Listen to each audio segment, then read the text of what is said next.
All right, so we're back again with another video here. It's been quite a long time, about 3 months hiatus time.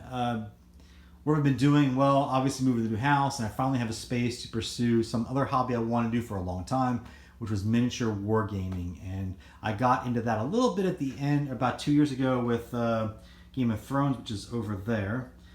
And that was a great introduction into it, and I've been kind of going on ever since. I did Marvel Crisis Protocol, we've been playing that, and now we're doing Star Wars Legion, which we kind of got into a couple of months ago.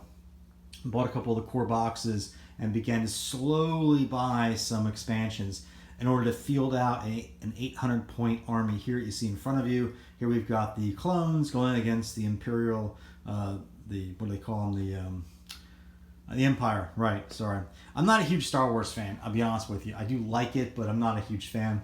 But this game is really kind of, wow, I was kind of blown away. Now, I did see the game about 2 years ago and passed on it.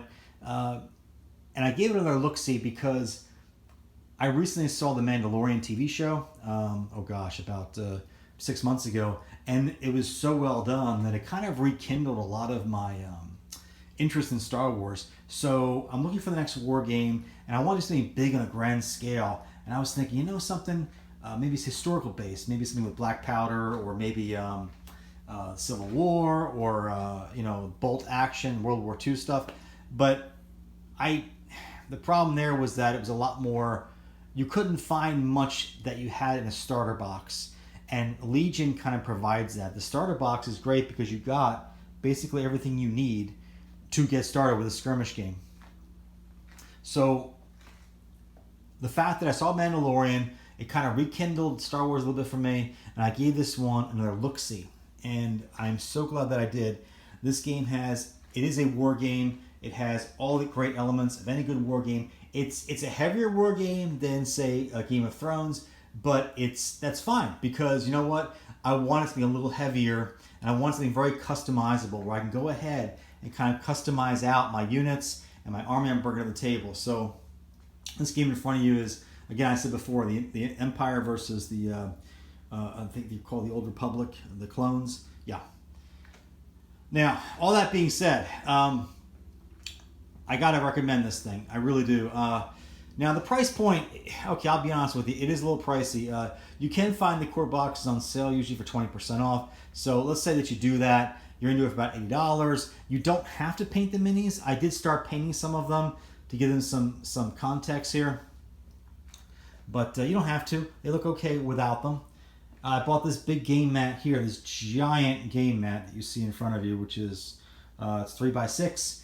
I got that, plus some other game mats, and we've been kind of feeling this game out, trying different things, and basically just having a blast with it. No pun intended with the blasters.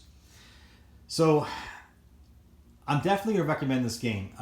Any viewer I have out there, if you've not checked this game out, don't be intimidated by the miniatures and putting them together because the clones and the rebels and the Empire go together pretty well, pretty quickly.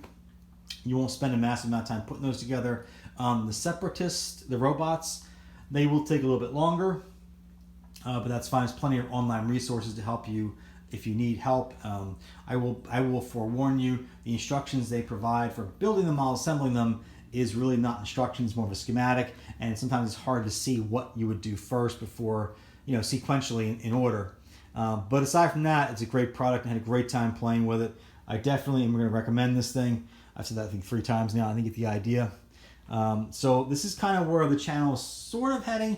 There's still Lego coming. Obviously, it's still a Lego channel. But right now, I'll show you later, all my Lego is in the garage. I literally have nowhere to, I don't know what to do with it all. Because I have my Lego store that I had. You guys have seen I was leasing a space out, but they sold the building. So I bought it up here to the house, put it in the garage, which is great. But it does take up almost all the space. So I'm trying to liquidate those parts out so I can move that stuff out and create more space to actually build with. Because really this should be a building channel. This is not it's become a Lego investing channel, but that's really not what I want the channel to ultimately be. Lego investing is a good topic to discuss once in a while, but I don't want that to be the main focus of the channel either. I want to do more building. I want to have more fun with it, be more creative. So in case you're wondering where I've been all this time and not pumping out much content, Here it is. I've been doing stuff like this. If you are interested in Star Wars Legion, I'm going to tell you a couple quick pointers. Definitely get the core box and get one of the game mats that Fantasy Flight, the manufacturer of the game, actually makes. Start with that. There is some basic terrain in the box to get you started, some barricades. None of this terrain here that you see in front of you on the table actually comes with the core set. I picked up the rocks were from Battlefield in the box, and this was an expansion for the escape pod, and the TIE fighter and the TIE fighter down there, and the broken X-wing here. Those were bought from an Etsy shop. He's in Tennessee. I can't remember his shop off the top of my head. I apologize for that, but if you look up Star Wars Legion terrain on Etsy, you'll see him. He's based out of Tennessee. I'm sure you can find him. And that is it, guys. That's kind of what I've been doing over the last, a few months. And it's been a slow progression towards all this. I'm trying to get these guys all painted. I am not an expert in miniature paintings. I'm not going to do any tutorials on painting, okay? I mean, the best one that I probably did so far was Bosk. I was really happy the way that he kind of turned out. See if you can see him there. But aside from him, the Stormtroopers were okay. They weren't like super great, but they're good enough for the table. And that's pretty much it. And you also get to buy a Dewback expansion, which I'm a huge fan of the Dewback, by the way. Here he is fighting a tank. And that's it, guys. So I want to thank you for hanging in with me all this time, and I will see you later, and hopefully do some more about this. And so a mix of content coming, some Legos, some gaming stuff, and we'll talk later. Bye.